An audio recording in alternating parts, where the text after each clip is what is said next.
Smartimo, depuis le MIPIM à Cannes, on va s'intéresser au boom du hors-site, la construction hors-site. On va tout savoir avec un spécialiste, peut-être même le pape du hors-site en France, c'est Pascal Chazal. Bonjour Pascal. Bonjour Vous Fabrice. êtes président de Z Modular, votre start-up, et puis du groupe hors-site, un groupe de médias, mais pas seulement. Expliquez-nous ce que vous faites. Oui, alors le groupe Orsite a été créé en 2017. Notre volonté, c'était d'amener en France ce qui se passait un petit peu dans d'autres pays, notamment dans les pays anglo-saxons, autour du off-site building. Et donc, on a créé le groupe Orsite, qui aujourd'hui est une maison d'édition qui édite le magazine Orsite. On co-organise également le salon du Orsite avec Batimat, tous les 2 ans. On a créé une école qui s'appelle le Campus Orsite, qui est la première école de formation en France pour la construction Orsite. Qui explique notamment le changement culturel que le hors-site amène dans nos activités. Mais alors justement, attendez, je vous coupe. Le hors-site, le off-site building, qu'est-ce que c'est exactement? On dit que c'est de la construction de bâtiments en usine. Alors en fait, pas de bâtiment. On ne va jamais construire un bâtiment entier en usine. On va par contre construire des composants qui vont ensuite s'assembler sur place. Alors pas forcément des modules. On identifie aujourd'hui quatre catégories dans la construction hors-site. Ce qu'on appelle les éléments 1D, ça va être des poutres, des poteaux qui peuvent être préfabriqués. Ça peut être en bois, en acier, en béton. Ça, on utilise déjà beaucoup.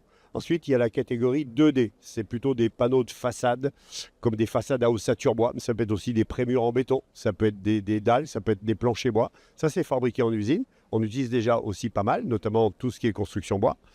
La troisième catégorie, c'est ce qu'on appelle le 3D modulaire. Donc là, c'est les grosses briques de Lego. Par exemple, une chambre d'hôtel fabriquée en usine, Clé en main. clé en main, et qu'on va livrer, installer sur le chantier, empiler les unes sur les autres, et qui vont être la partie structurelle du bâtiment.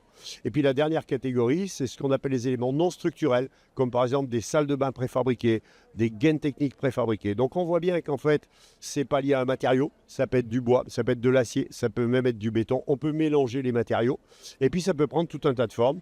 Un réseau de ventilation qui serait préfabriqué en usine installé d'un coup de grue, c'est du hors-site. Un balcon préfabriqué, c'est du hors-site.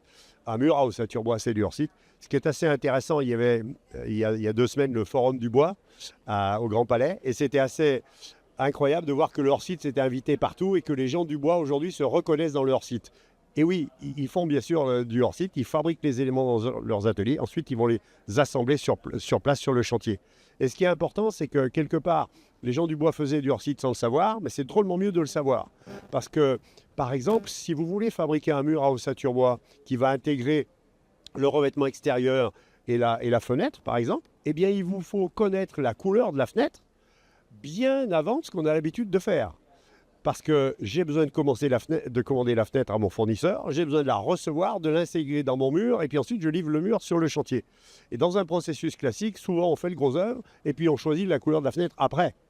Donc ça change les habitudes, et c'est vraiment tout le travail du groupe Orsite, c'est d'accompagner le changement.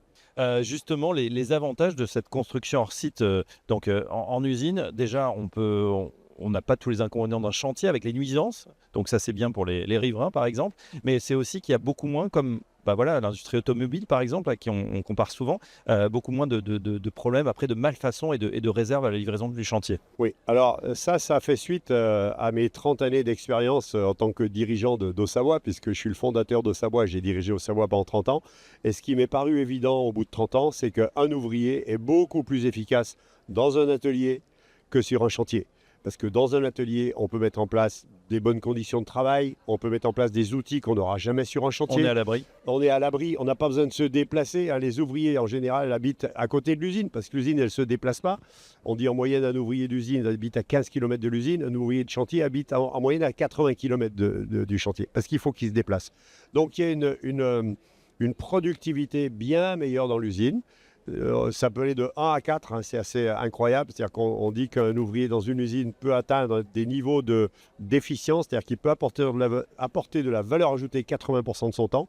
Sur un chantier, il apporte de la valeur ajoutée 20% de son temps. Donc ça peut être un rapport de 1 à 4. C'est incroyable, et même une féminisation des emplois, puisque les conditions, proximité du lieu de vie évidemment, et puis peut-être des horaires aussi aménagés. On passe, Pascal Chazal, à votre dernier bébé, entre guillemets, Zen Modular. Qu'est-ce que c'est exactement? Alors Zen Modular, c'est vraiment issu de toute mon expérience de 40 ans maintenant, hein. Je cherchais à apporter sur le marché des solutions qui permettent aux acteurs de l'immobilier de gagner beaucoup de temps de gagner du CO2, de gagner de la qualité, de gagner de la sérénité. Donc on a beaucoup réfléchi avec mon équipe et on s'est intéressé à un marché qui se prête très bien à la construction modulaire, puisque la technique qu'on a choisie, c'est la construction modulaire 3D, donc la troisième catégorie. Un marché qui s'y prête très bien, c'est ce qu'on appelle le marché des résidences gérées. Donc par exemple, une résidence étudiant, un EHPAD, un hôtel, un hôpital, du co-living. Et en fait, nous aujourd'hui, on conçoit et on amène sur le marché des chambres qui sont fabriquées en usine. Oui, avec une qualité, puisqu'on a vu un démonstrateur, c'était à la dernière édition sur Batimat, vous l'avez mentionné. Il y avait un démonstrateur et c'est vrai qu'il y a une qualité perçue qui est absolument incroyable. Vous dites, on n'a plus ça sur les chantiers aujourd'hui.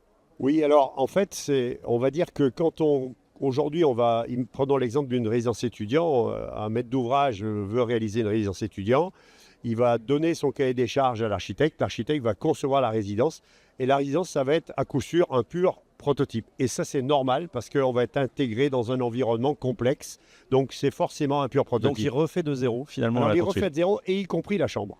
Alors que la chambre, finalement, est-ce qu'on a beaucoup de choses à inventer sur une chambre d'étudiant qui fait 18 mètres carrés, qui a une porte, une fenêtre, une salle de bain, un lit, un placard, une kitchenette? Pas forcément.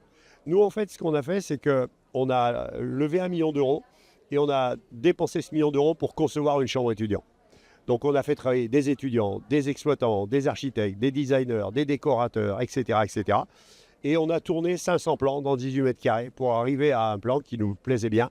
Et on a fait le prototype que vous avez vu, Fabrice, sur Batimat. Et ce prototype, on l'a fait visiter à 800 personnes aujourd'hui. Et on se nourrit des retours que l'on a sur ce prototype pour arriver à faire encore mieux. Donc on est vraiment dans une démarche produit, industrielle. En gros, on a conçu la première chambre, c'était l'iPhone 1, voilà. Et puis là, on est à l'iPhone 2. Et puis demain, on sera peut-être à l'iPhone 16, à la chambre numéro 16, avec à chaque fois des améliorations. Oui, et avec surtout ce retour utilisateur qui est très important. Voilà, ce retour utilisateur.